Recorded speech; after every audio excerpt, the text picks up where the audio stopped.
What's up, everybody? This is Jordan. I'm bringing you a second video here with this RX-7. I tried to do this voiceover here just a minute ago, and I ran long-winded. Imagine that.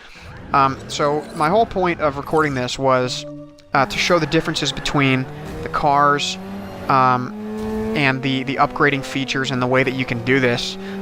So the last video that was up of my RX-7 that's black, that was the very first time I'd ever raced this RX-7, and I didn't do very well.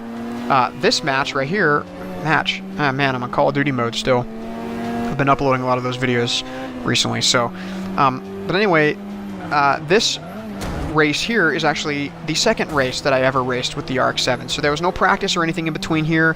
In fact, I hadn't even played Forza between these two games. I recorded the one with the black one last night, and I didn't do very well, and I considered that my sign to stop playing for the night, so I stopped. And then I got on today, and this was the first thing that I did. So this was only the second time I've ever raced with this one, and I wanted to show the difference between the two because I've figured something out interesting about the way the upgrading system works on here.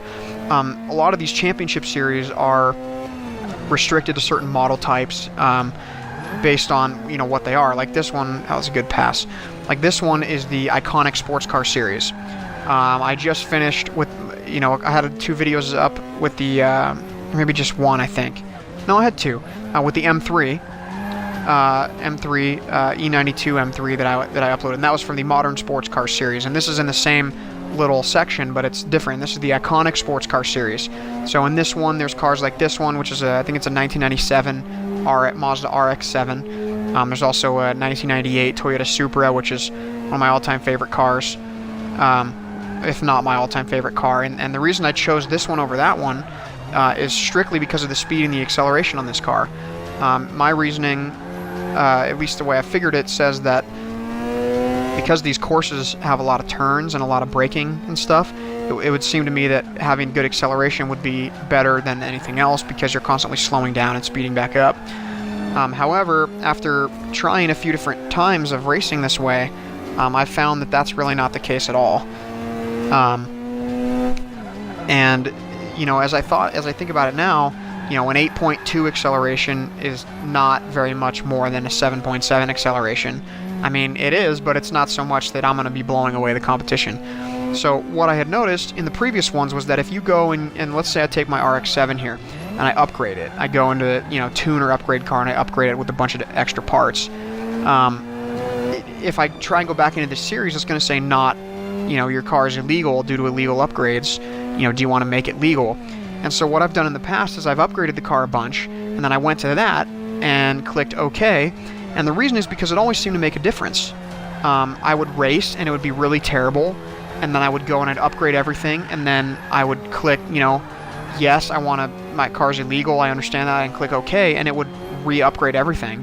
Or not re-upgrade, it would redo everything and reconfigure the car, and then I'd seem to do better after that. And so I figured out what was going on, because it happened to me with this car.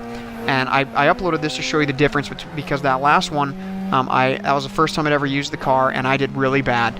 I was drifting out on every corner, getting serious oversteer, tail end was breaking out on every turn, and I finished very bad position. So what I did with this one was I upgraded only the tires. I upgraded the width of the tires, front and back, upgraded the rim size, front and back, after putting aftermarket rims because you can't change the stock rims.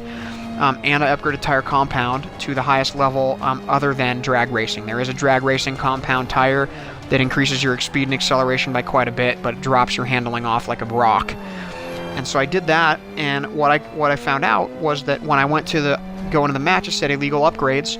I clicked OK, and to automatically reposition it to a point where it was legal. And what it did was it dropped my acceleration from 8.2 to 7.7, and it dropped my speed from 7.7 to 7.2.